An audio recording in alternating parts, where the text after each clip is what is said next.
Hi, friends. Good evening if you're in Hyderabad and Chennai and India, and good morning if you're in New York or whatever in the US. So it's great to meet Kadali Satyanarayana today, and I just want to thank you, Kadali, for your time and in your busy schedule. So I'll just briefly introduce Kadali, and Kadali is Telugu screenwriter and lyricist, and she was a postgraduate in English literature from Osmania University, Hyderabad. She kind of found her inspiration and solace and motivation by writing and getting into screenwriting and lyric writing for the past few years, especially. She focuses on representations on women and intentional inclusion for women and girls. And she's also a published author and worked as editor for a few anthologies. Thank you, Kadli. And I'm Trevor. I'm a PhD Hi. scholar here in the US. Yeah. How's your week going? How's things and COVID lockdown and things? Yeah, Life that's back to normal. yeah, it is. Let's hope it doesn't get back to summers and lockdowns again. No. Yeah. Okay. Great. Thank you again for taking your time and give us a context about yourself. And if someone meets you on the road or somewhere, not to say meeting on the road, but if someone comes up and says, "Who's Cuddly?" So yeah, give us a context about yourself. Oh, I am Cuddly Satyanarayana. People call me Cuddly. So Oh, yeah, uh, I've done my master's from English literature while growing up to be a daughter of uh, two Telugu Pandits in my home. Like my mom and dad are Telugu Pandits, so they are like dittas in the language Telugu. Somehow I managed to get all the literature from my parents. Then I did my master's in English literature. Like my father said, any regional language is a small drop in an ocean, but something which is global is like a river. You have to dive deep into it and know the taste of literature and all. I followed it, and I am very much attached to the language Telugu. I precisely write in Telugu now. I published my two books in language Telugu. The first one is Letters to Love. The second one is Kadali Kathalu. Both of them are bestsellers on Amazon now, and I have written around 40 songs for Telugu cinema. I have dealt with three movies as a dialogue writer now, and there are a few projects which are lined up. You're gonna see my name on big titles very soon. sure.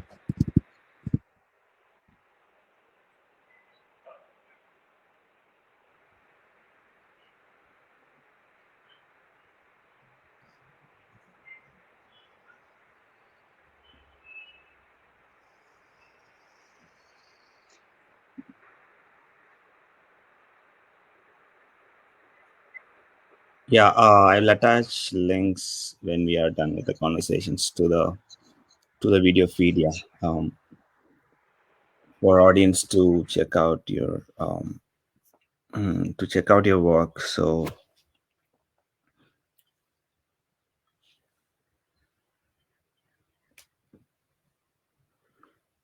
your friends, we are I'm sorry, there's some problem with the internet. I'm sorry. we are in conversation with Cuddly, and he's also talking about the importance of regional language. But um, he's establishing herself in the Telugu language, um, media, and the yeah. Yeah. So, what are some influences other than your own parents that you got from Telugu literature and that sort of influence from your parents? So, apart from your parents, you can mention um, So I think we lost Curly. We'll wait for her to join. So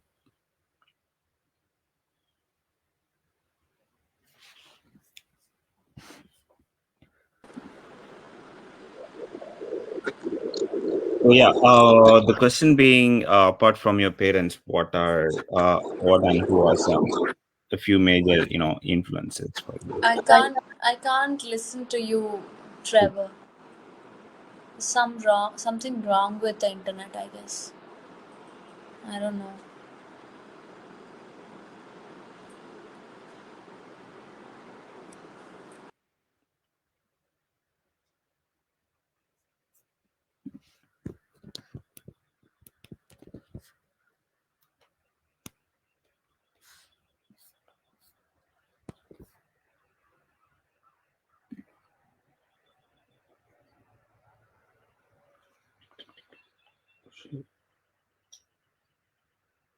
Oh, sorry.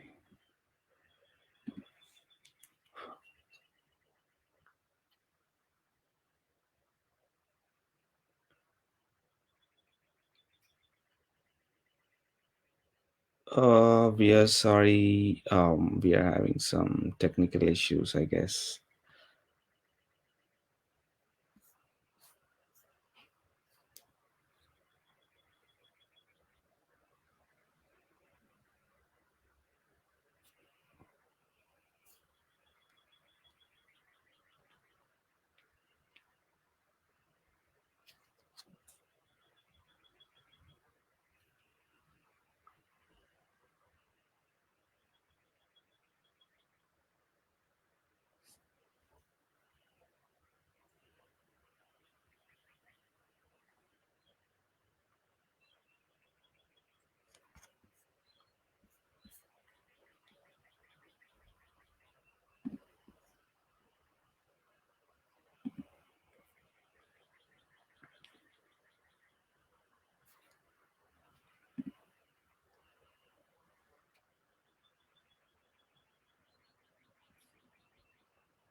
Yeah, sorry for the technical issue, I guess. Are you able to hear us now? Better. Yeah. Okay. So yeah. Uh, Sorry, friends, if you're watching. Sorry for the technical interruption. So yeah, thank you, Gary, for giving a context. I was meaning to ask, who are some few major influences other than your own parents? Sorry. What is some? What are some influences other than your parents? You were saying your parents were much influential in your family. So, No, I can't get your question properly. There's something wrong with the internet or the sound. let's just think. Can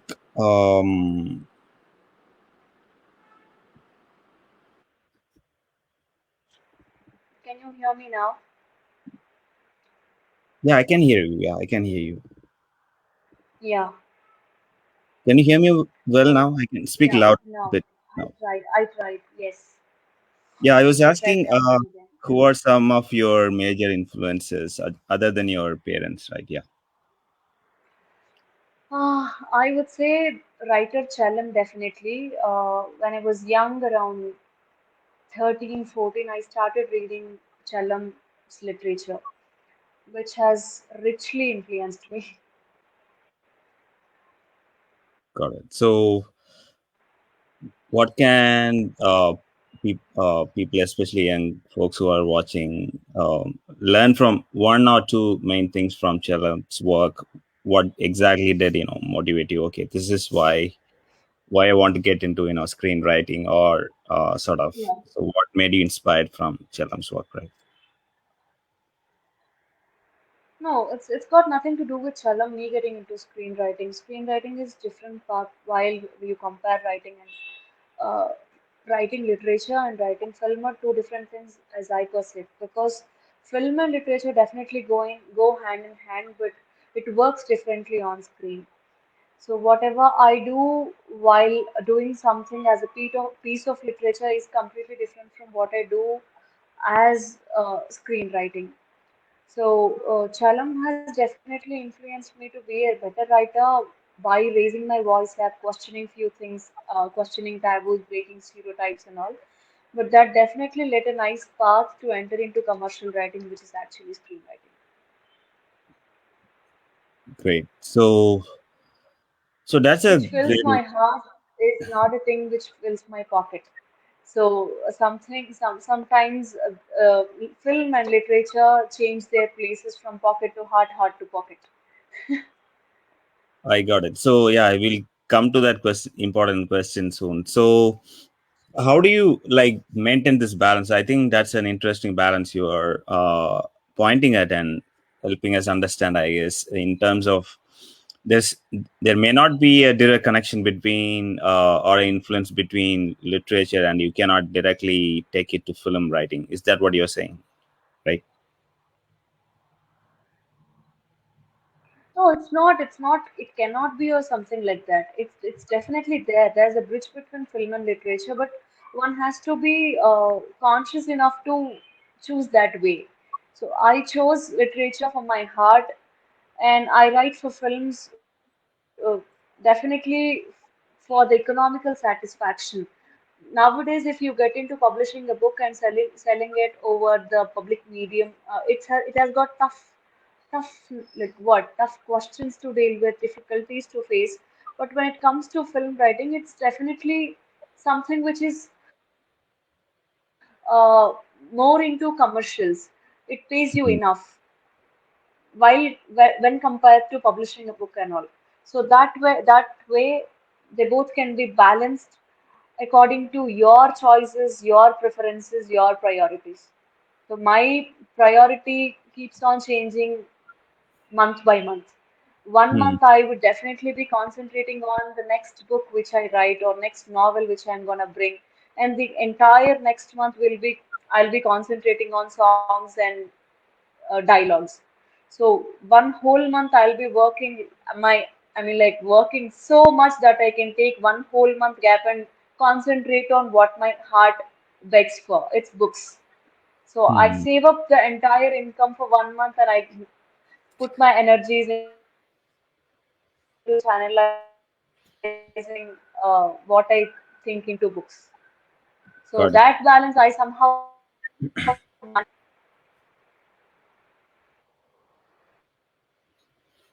Yeah, I find it an interesting balance you are, balancing between, two sort of two worlds, as you are saying. Not necessarily Yeah, arts can all the time pay your pocket, kind of interesting scenario that you are facing, and also I'm sure other artists are facing. So yeah, that leads yeah. us to a next potential sort of a question, I guess, as a curious question. So how do people who are so passionate about writing, or even get wanting to get into lyrics like you, if they are faced with this question of there's not going to be much money very early on, or for a good amount of time, Yeah, so should this be a yeah, major question while deciding to get into screenwriting, right? Or yeah, it is. It is. I mean, like, it's been 7 years that I'm writing for cinema. I worked for few films as a story. I worked in the department of story discussions, story development, putting upon muscle onto the story, and writing screenplay and then dialogues, and the final version of that bounded script. So these are the steps which generally gets involved into making a movie script. So I sat in each of the department for few months actually. So I've been working for a couple of years now, and then that taught me the technique to write. That taught me, I've been reading a lot of books on screenplay and dialogue writing. However, I have come across some kinds of adaptations in my academic years. So I make use of everything wherever I read, whenever I watch a film. I mean, like I take this notes personally for myself. This is that notes. I write whenever something excites me in filmmaking. I actually follow those rules, techniques by other directors or other filmmakers. I take them seriously. I put it on a notes, and then I remember I try to implement in my own script or when I'm working for other scripts. So it's just practice. Of course, you're gonna get less amounts while you just begin your career, but definitely it's gonna grow if you are potential enough. If your potential is enough to you to get a lot of money. Yeah, it's just practice. That's great practice. Efficient So work gets you a life. efficiency and practice. That's great. So tell us a little bit about your very early on phase. This phase is quite an exciting phase, though challenging. But now you have some Yeah, sort of context, some sort of not to say fuller comfort, but it's challenging. But I'm sure early phases were a bit more challenging. So yeah, how did you yeah, encounter yeah. Now I am very much settled. yeah. How did you encounter So those? there were times where I starved myself to death. There were times where I actually looked like a malnutrition girl. There were times like that. I used to be on roads holding my papers, my projects, working Mm, here and there, walking from production house to production house to get them approved. That's a tough phase for 2.5 years. I was underpaid. I was discriminated for being young, actually, mm, because mm. young writers are often misunderstood for their intellect. Got it. Got it. We were judged. And yeah, and all of them are gone. I mean, like, consistency is what that matters to me. I consistently tried proving myself. I proved it, and then now I'm fine. I mean, like, I'm not in that struggle anymore. I somehow got settled down, and then I'm getting nice projects, nice name, nice work, nice food. That's Everything is nice. I earned it. yeah, I got it. So it's a lot of you have to deserve it. So I'm sure you are proud of that those moments that made you stronger Yes, I and am. has got you to this place. So, but did you have so much motivation apart from your own work and from your own self motivation? Did you have at least a few people who always motivated you, right? Which is often Yeah, I mean, like, because yeah. I had motivation. You know the culture I'm talking about. So yeah. Yeah, I get it. I get it. I mean, like, of course, there were so many people to motivate me all the time. And I mean, like, my hunger for art is a separate motivation for me. No other person can motivate me more than my, what do we say, quest for art, quest for expression. I can't stay calm. I have to write something. Cinema, song, book, article, review, comment, anything. I put it in words. I Great. write it. So writing is living for me. So I don't think anything other than this have influenced or motivated me more than this. So it's anyhow inside of me. I don't know, but I just got it. And I also know that I can't do anything else other than writing. I tried teaching people because of like I had my master's in literature. I actually tried teaching uh, degree students in a college. I mean, like I Mhm. worked for 6 months and I got like pissed off. Dude, this is not what I'm born for. I'm born for making art, creating something, not teaching on blackboards with a piece of chalk every day, every lesson, every single section, calling roll numbers. No, I can't do it. I tried software. I couldn't do it. I I tried feel something else. I couldn't do it. Then I mean, like I'm very much into writing. I can only do writing. So that I don't know if I can say this, but I really want to mention this. While I was in my college, there came guest. I don't remember her name, but she's pretty to look at. I mean, like I'm brainless at that time, but she said something very nice. Like when you're rich enough to make your passion a profession, you just have to follow your heart. If you're not rich enough to make your passion a profession, you have to follow what your parents say or whatever it is there in your hands. I mean, like if you're economically not stable to achieve your passion, go with the commercial thing. Get yourself settled down, get yourself some money, and then invest all your savings into your passion. That's what she said. Maybe I've done that. I've tried living uncomfortably doing some other jobs, but then it's always my passion that's drawing, even like that's actually calling me for it. So I somehow saved all of it and then started working for my passion. Got it. So that's an important lesson, I think.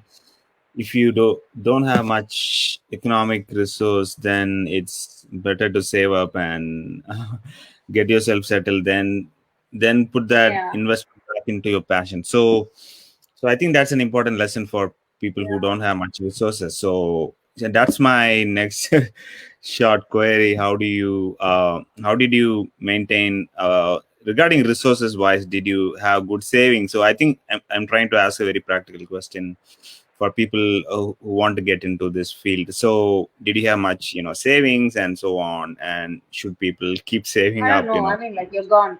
I'm sorry, Trevor. I can't listen to you. Can you hear me? Sorry.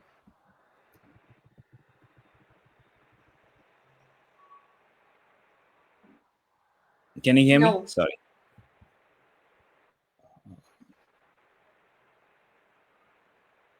can't hear you. Check. Sorry. Sorry, guys. There is some technical issue, I guess. I think I have good internet here, but um, so yeah, Cuddly is sort of saying the importance of balancing, trying to balance this constant this constant, not to say fight between passion and the lived sort of realities like economic resource and so on. So that's what we have been trying to talk about and learning from Cuddly's experience. So yeah, give us any other important encounters you had in your college days, competitions, anything that taught you valuable lesson. Yeah. I don't know if I can say this because it's not some kind of a competition, but it's kind of a small thing between our friends where we sat together in our college ones, and people, you know, I used to be the one who got many judgments for my looks, for my talk, for my language. I mean, like I'm from a small town, Kammam. We had no great exposure there. But when I came here while I was studying, there were people, there were my classmates, they were like looked down onto me and they were like, oh, you don't know what it is, you know how it goes, you know what's the culture over here and all. And like I started mingling up with them, and then I started expressing myself. I Mhm. started picking up new habits. I started adapting myself to the environment. And then there's a point where I actually intimidated them with my what opportunities. That really happened. Like when you are really passionate about something, when you are like when you believe if you are born to do it, like consistency is the key. Do not give up. I mean, like even if it's not paying you anything, if it pays you zero, but it gives you experience, work for free. I mean, like have your own food, do your own job, get some nice 30-40 minutes of your time, work for your passion, write something. If you feel like writing something, if you need guidance to write something, please use whatever it is available to you. Use public libraries, get membership there, or surf on the internet, get information, learn the skill, learn the technique, put it on your own words, and then make an article about it. If no one publishes it, put it to yourself, edit it later, edit it 1 month later, edit it 6 months later. And if you find yourself that you are getting a great choice of words and all, then everybody will publish it. No one can say, I mean, like, none can say no to a good work. It's just your responsibility to make good art, then sell it. It's good work, good art is always saleable. You get money, inevitable. I mean, like if you are efficient enough with your work, good enough with your art, then it's both profession and passion together. I got it. So It's just that art of making your passion into. Get some food That's onto your plate, onto your table, done. yeah, be consistent with your work and keep writing and keep honing your skills, whatever you are getting into, even if it's lonely, even if it's not paying at the moment now, but it's going to pay off sometime later. That's what Curly's main point seems like. So yeah, give us a few final thoughts and two more sort of questions, sort of important um, things that you have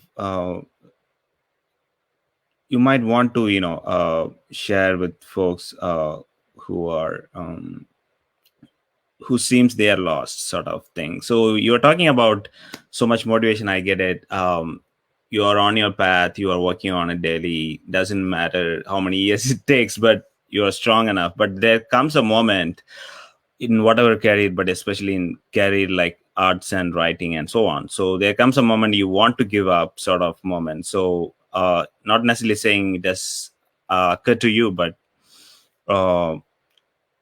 think we have lost Cuddly. But yeah, Cuddly is touching on the importance of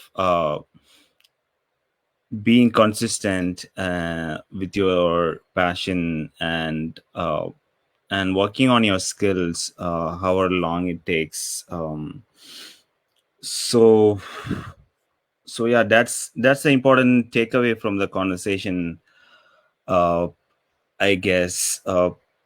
And it's especially arts, being the realm of arts and anything to do with arts, it may not pay well, but eventually, friends, it's going to yeah, it's eventually it's going to pay off. And so yeah, keep at it. And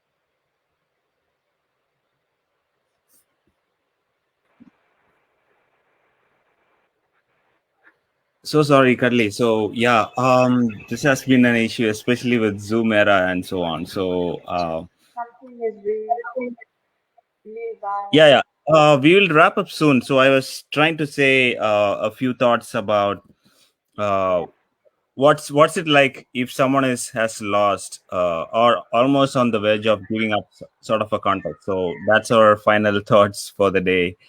And what are your thoughts on it for people who are Sorry, on the verge of what? on the verge of giving up a certain passion, or they don't want to get into the profession, for instance. So yeah, we will wrap up with that sort of a thought for yeah. And I mean, like, why do you get thoughts of giving up on your passion? I mean, like, yeah. who gets it? I don't know. I don't think if you're really passionate about something, you don't give up on it. I mean, like, wait for the right time to happen, but I don't see it at 40 or at 60. I don't think it just goes out of your mind. With me, it doesn't happen. I mean, like, I can't just ignore my passion for something that I am not capable of now. It's okay, Mm. I'll wait for my turn. No, I what create exactly? my own destiny. I work hard. No, what I I mean, was like, you don't exactly saying. have to give up on anything, actually. Yeah, that's true. No, what I Don't was give saying up. is in. Why? You don't have to give up. So what I was saying, to put it in very exact context, is in the context of a commercialized job, sort of a context. Not to say you want to give up the passion of writing, but in the context of Yeah. getting into that passion as a job. So, anyways, Oh, yeah. yeah, that's what we talked in the beginning, right? It's just not giving up. You just wait. Wait for it to happen. You save few things for it to happen. You make it happen. Take time and make it happen. Give up for some time and get back to it later. Got it. That's the only way.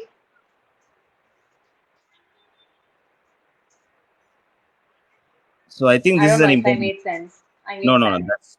That's important. I think you cannot give up your passion just like that. I get it, but I was more concerned about people who want to take it up as a job, sort of a thing. So this has been my final question. I think this will be our final question. So about the richness Yes. of what you said as the Telugu language and so on. So is there a particular reason, strong reason? I know there are a lot of reasons that you wanted to particularly be in, get into Telugu writing, right? Yeah. Telugu writing. Yeah. I wanna say one reason which is the most important for me. I mean, like people who can understand global languages like English, they don't have to. I mean, like they have so much of information available here and there. If you're accessible, if you're smart enough, if you're privileged enough to know any other language than your language, then you are having access to a lot of things more. But if you have only your language in your thought process and you can only read your language, I'm talking about rural population of India, of Telangana and Andhra Pradesh. For example, a generation before, or economically backward classes, or underprivileged. They only know Telugu. They read Telugu magazines, Telugu papers, Telugu books. There's no access to the global language in it. So when I write about few things in Telugu, they reach masses. They reach underprivileged. They reach economically backward classes. They reach the rural population. So that's why I choose writing global things in local language. Great. Hmm. Like when I write about a tampon in English, if you know what's a tampon, you don't have to know it in English. So I make people understand what a tampon is, how it is used, why it is used in Telugu. I work that way. Yeah. Yeah, that's an important insight to sort of get into our wrapping up thought. So, make an universal experience into a accessible local language, and Yeah. that reaches masses. That's the that looks like a genius thought. So much of richness in that thought. I think. So yeah, we'll finish up with the anything that's going on in life beyond your, the passionate things in film and writing. So anything that keeps you going, right? So yeah, that will end on that good note. That keeps something that keeps me going in life. Yeah, other than writing, of course, writing, Love. reading is passion, but anything else that keeps you, okay, I want to get off a little bit, a few minutes away from this, and okay, this gives me, Yeah, maybe I can get away from writing for few minutes in a day, few hours in a day, but my love for the human race, you can say. I mean, like, I love everything. I love everybody. I mean, like, I think love is inevitable. Gratitude, maybe. Yeah. I mean, like, I don't know how to put it in words, but there's this some kind of positive energy which keeps me motivated to do my work, do my uh, human thing, and I don't know. I mean, like, I like everybody around me. I love my friends. I love my family. I'm very grateful for what I have. I cherish it. I celebrate me. I celebrate my presence in my life. I'm like the small treats that I give myself, the like nice gifts that I give myself. It's just around me. That's a small world. I create another world for me. Maybe yeah, obsession you call it. Yeah, that's a great thought to end on. Not this, but hope we have another other conversation. So yeah, celebrate people around you. Celebrate the achievements that you are going through, and look back at past moments, and be grateful for everything around you, and for also your existence, and the fact that you are inspiring many people. So yeah, it was a great conversation, Khalid. so much rich thoughts to go back and revisit for the rest of my week and weekend as well. So I hope we'll catch up another occasion. It's Yeah. so grateful for you for taking time and being available. And Oh, I should thank you. I should actually thank you. Thanks for this. thank you, Karlija.